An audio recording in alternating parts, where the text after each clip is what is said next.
जिस सुबह 10 बजे मैं ईडी पर एक बहुत बड़ा एक्सपोजे करने वाली हूं। इस एक्सपोजे को रोकने के लिए, आम आदमी पार्टी को डराने के लिए, आम आदमी पार्टी को चुप कराने के लिए आज सुबह 7 बजे से ही आम आदमी पार्टी से जुड़े हुए लोगों के घर पर, आम आदमी पार्टी के नेताओं के घर पर ईडी की रेड शुरू हो गई है। हमारे सांसद और आम आदमी पार्टी के ट्रेजरर एनडी गुप्ता जी के घर पे रेड हो रही है। ऐसा सुनने में आ रहा है कि उनके पीए के घर पे रेड हो रही है। मुख्यमंत्री अरविंद केजरीवाल जी के पीए के घर पे रेड हो रही है। और अभी खबरें आ रही हैं कि शायद आज दिन भर में आम आदमी पार्टी के कई और नेताओं के घर पर ईडी रेड करने वाली है। तो दिल्ली की मंत्री आतिशी सिंह ने ईडी पर गंभीर आरोप लगाए, परेशान करने की बात कही। तो इस बीच बीजेपी सांसद मनोज तिवारी ने आम आदमी पार्टी को ही सबसे भ्रष्ट पार्टी करार दे दिया। सुनाते हैं आपको खास बातचीत। आतिशी द्वारा प्रेस कॉन्फ्रेंस की गई, उन्होंने कहा कोई एविडेंस नहीं है, लेकिन दिल्ली जल बोर्ड में भी जो करप्शन है वो सामने आया है और कई सारे मामले हैं। भाजपा इसे किस तरह से देखती है? देखिए, हम तो हैरान हैं। हम देख रहे हैं कोई ऐसा विभाग नहीं जहां आम आदमी पार्टी का भ्रष्टाचार न हुआ हो। और होड़ लगी है आम आदमी पार्टी के नेताओं में कि तू इतना करेगा तो मैं और ज्यादा करूंगा, तू 4 भ्रष्टाचार करेगा तो मैं 6 भ्रष्टाचार करूंगा, तू 6 करेगा तो मैं 8 करूंगा, तू मंत्री होके करेगा तो मैं मुख्यमंत्री होके करूंगा, पार्षद बोलता है तू मुख्यमंत्री होके करोगे तो मैं पार्षद होके करूंगा। ये जो सारी चीजें दिख रही हैं, दिल्ली के लोग ठगे हुए महसूस कर रहे हैं। और ये कोई आज की नहीं है, ये तो भाई 2 साल से तो लगभग मैं देख रहा हूं 2 मंत्री उनके जेल में है। 2 साल से 1.5 साल से कोर्ट बेल नहीं दे रही है।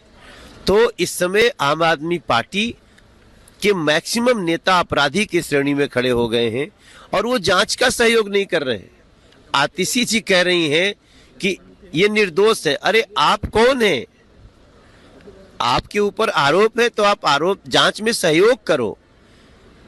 सम्मान का सम्मान नहीं करते तो ऐसी स्थिति में आम आदमी पार्टी के मैक्सिमम लोग, मैं सारे तो नहीं बोल रहा हूं क्योंकि आम आदमी पार्टी में मैं कई लोगों को जानता हूं जो बड़े उसूल वाले हैं, लेकिन मैक्सिमम जो शीर्ष पे बैठे हैं वो लोग भ्रष्टाचार के दलदल में फंस गए हैं।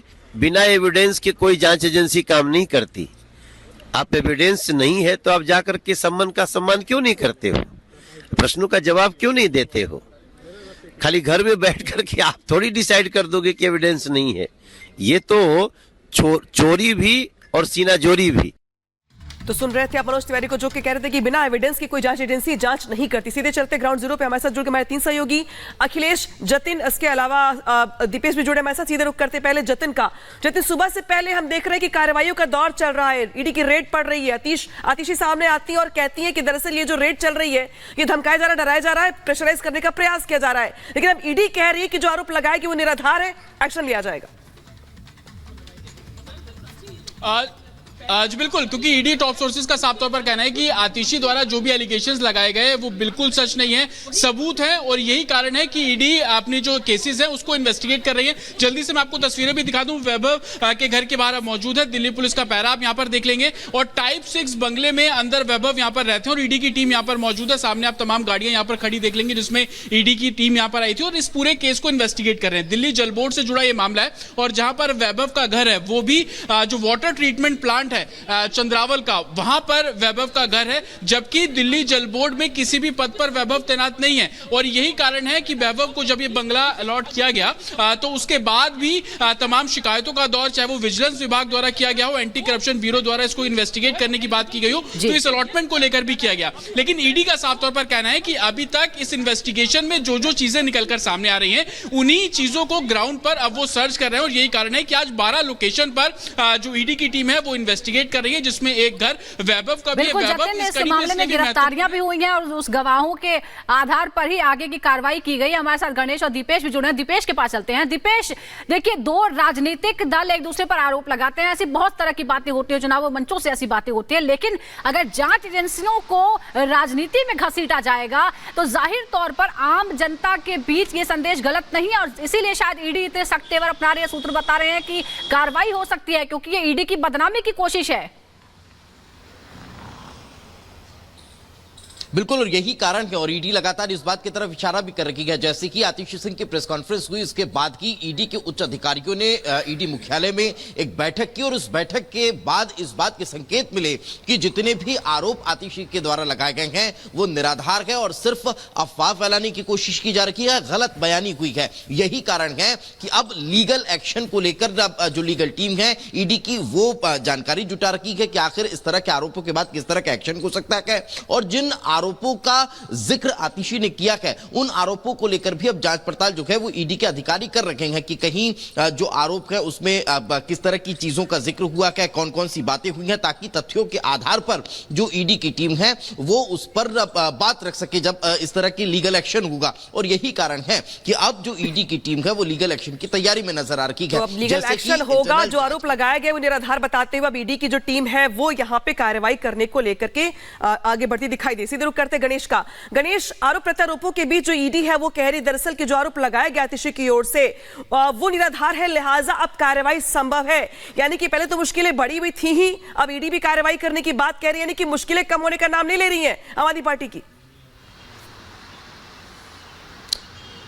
देखिए, यूँ कहें कि आम आदमी पार्टी की एक तरीके से चारों तरफ से गिरती हुई जा रही है। जिस तरीके से आज आम आदमी पार्टी की जो मंत्री है और प्रवक्ता है, जिस तरीके से आतिशी आती है, प्रेस कॉन्फ्रेंस करती है, उनका ये कहना होता है कि हम जो आज खुलासा करने वाले थे उससे पहले ईडी डेरी और बौखला गई। हमारे जो नेता, हमारे जो कार्यकर्ता उनके खिलाफ इस तरीके से कार्रवाई करती है। वहीं इस पूरे मामले को लेकर जिस तरीके से आतिशी ने आरोप लगाया, ईडी ने कहा कि हम इस पूरे मामले को लेकर अब जिस तरीके से ईडी के ऊपर इस तरीके से आरोप लगाए जा रहे हैं, हम लीगल एक्शन की भी तैयारी करें। तमाम इस तरीके की बातें अब सामने आ रही है, क्योंकि जिस तरीके से आम आदमी पार्टी की ओर से आरोप लगाए गए और उनकी तरफ से कहा गया कि जो भी कुछ कार्रवाई की जा रही पूरी तरीके से निराधार है, और ईडी के ऊपर आरोप भी लगाया गया, ईडी के द्वारा सबूतों को भी नष्ट करने की भी कोशिश की गई। तमाम इस तरीके से बातें खुद आज आम आदमी पार्टी के जो मंत्री हैं, दिल्ली सरकार में जो मंत्री है आतिशी, उन्होंने इस तरीके की जो बातें प्रेस कॉन्फ्रेंस की, उस तरीके से उसके बाद ये पूरी हलचल और बढ़ी, और ईडी ने इस तरीके से बातें कही कि लीगल एक्शन की बातें कही। और आतिशी का लगातार यूं कहना है कि आम आदमी पार्टी की जिस तरीके से सरकार के ऊपर लगातार ये कार्रवाई की जा रही है पूरी तरीके से बेबुनियाद। उनका कहना था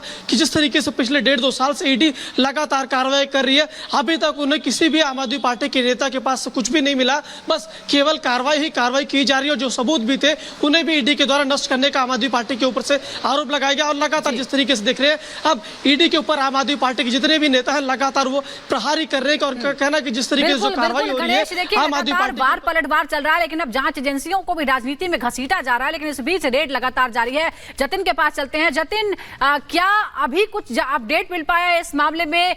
कब तक, कितना समय लग सकता है ईडी की इस रेड में? जिस तरह से आप बता रहे हैं कि 12 जगहों पर तो रेड है, क्या और अलग अलग ठिकानों पर भी जा सकती है ईडी की टीम?